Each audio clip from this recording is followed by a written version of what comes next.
رقت عيناي شوقا ولطيبة ذرفت عشقا فأتيت إلى حبيبي فاهدأ يا قلب ورفقا صلي على محمد السلام عليك يا رسول. أعوذ بالله من الشيطان الرجيم. بسم الله الرحمن الرحيم. قال رب اشرح لي صدري ويسر لي أمري واحلل عقدة من لساني يفقهوا قولي. rabbi a'uuzu bika min hamazaati sayaatiin wa a'uuzu bika rabbi an yahduruun. asalaamaaleykum mbokk yi ñuy teewlu fii ci DKS TV. mbokk mi Abdoulaye Seye moo leen di nuyu di leen siyaara di leen jox seen wàccuwaay bu baax.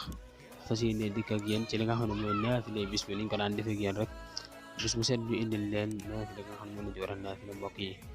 tey ñu ngi ci guddi juróom-ñetteel gi mbokk yi. guddi juróom-ñetteel gi ku ci julli ñaari rakka bu ci ne nga jàng te faatihatul kitaab benn, suratul ixlaas fukki yoon ak ñaar.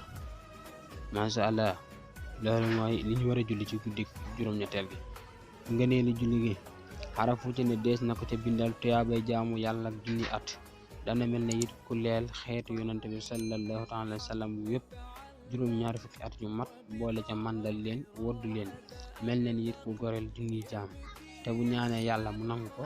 te bu dekkee dana dekki waale ak leer te buy jéggi siraat nik melax lay mel te des na ko ramuloo juróom-ñaar fukk ñoo xam ne sawara yeyoon na leen. macha allah, loolu mooy ngëneelu guddi juróom-ñetteel gi. waaw macha allah, ñu baamu guddi juróom-ñetteel gi lañ ci war a julli mooy ñaari rakka bu ci ne faatihal kitaab benn, suratul ixlaas fukki yoon ak ñaar. ngëneel yi mooy yi lim sànq, mooy li ngëneel yi nga xam ne moo nekk ci julli gi.